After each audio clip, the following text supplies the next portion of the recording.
ವೀಕ್ಷಕರೇ ನಮಸ್ಕಾರ. ಈ ದಿನದ ಪ್ರಮುಖ ಸುದ್ದಿಗಳನ್ನು ನೋಡೋಣ ವೇಗವಾಗಿ ಫಾಸ್ಟ್ ನ್ಯೂಸ್ ಅಲ್ಲಿ. ನಾನು ಶ್ರುತಿ.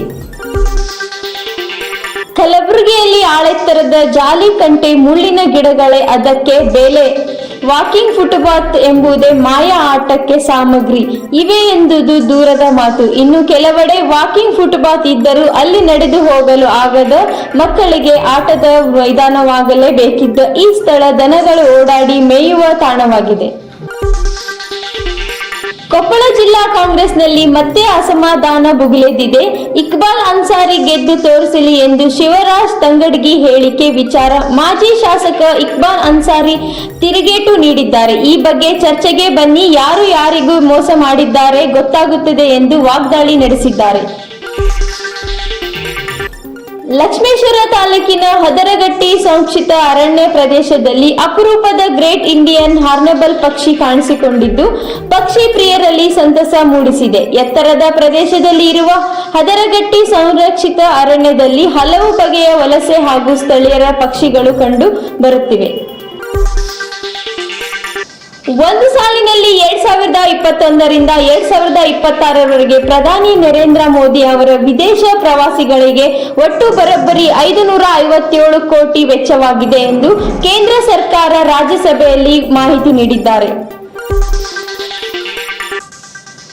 ಪಿಎಂ ನರೇಂದ್ರ ಮೋದಿ ನೇತೃತ್ವದ ಎನ್ಡಿಎ ಸರ್ಕಾರದಲ್ಲಿ ಕೇಂದ್ರ ಜವಳಿ ಸಭೆಯಾಗಿದ್ದ ಸ್ಮೃತಿ ಇರಾನಿ ರಾಷ್ಟ್ರೀಯ ಕೈಮಗ್ಗ ದಿನದ ಮೌಲ್ಯ ಹೆಚ್ಚಿಸುವವರು ಅವರು ನಮ್ಮ ದೇಶದ ವಿವಿಧ ರಾಜ್ಯಗಳ ಕೈಮಗ್ಗ ಸೀರೆ ಪ್ರಚಾರಕ್ಕೆ ತಮ್ಮದೇ ಶೈಲಿ ಬಳಸಿಕೊಂಡಿದ್ದಾರೆ. ತಿಪಟೂರು ನಗರದ ಹಲಿಪಾಳ್ಯದ ಉನ್ನತಿ ಸಿರಿದ ಸರ್ಕಾರಿ ಮಾದರಿ ಹಿರಿಯ ಪ್ರಾಥಮಿಕ ಶಾಲೆಯ ವಿದ್ಯಾರ್ಥಿಗಳು ಮೂಲ ಸೌಕರ್ಯಗಳಿಂದ ವಂಚಿತರಾಗಿದ್ದಾರೆ. ಈ ಶಾಲೆಯಲ್ಲಿ ಪೂರ್ವ ಪ್ರಾಥಮಿಕ ತರಗತಿಯಿಂದ 8ನೇ ತರಗತಿಯವರೆಗೂ 36ಕ್ಕೂ ಹೆಚ್ಚು ವಿದ್ಯಾರ್ಥಿಗಳಿದ್ದಾರೆ.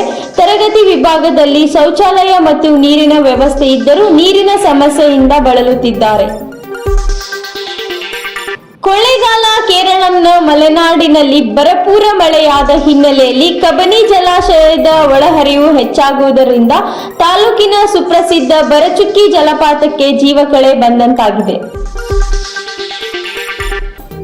ವಾಷಿಂಗ್ಟನ್ ಆಗಸ್ಟ್ 6ರಂದು ದೇಶದಲ್ಲಿ ಮದ್ದುಗುಂಡುಗಳ ಕೊರತೆ ಇದೆ ಎಂಬುದು ಅಮೆರಿಕದ ಅಧ್ಯಕ್ಷ ಡೊನಾಲ್ಡ್ ಟ್ರಂಪ್ ನಿರಾಕರಿಸಿದ್ದಾರೆ ಹಾಗೂ ದೇಶದಲ್ಲಿ ಶಸ್ತ್ರಾಸ್ತ್ರಗಳ ಬೃಹತ್ ಸಂಘವಿದೆ ಎಂದು ಹೇಳಿದ್ದಾರೆ. ಅದೇ ವೇಳೆ ಶಸ್ತ್ರಾಸ್ತ್ರಗಳ ಕೊರತೆ ಇದೆ ಎಂದು ಹೇಳಿಕೊಳ್ಳುವವರನ್ನು ಶಿಕ್ಷಿಸಲಾಗುವುದು ಎಂದು ಎಚ್ಚರಿಕೆಯನ್ನು ಅವರು ನೀಡಿದ್ದಾರೆ.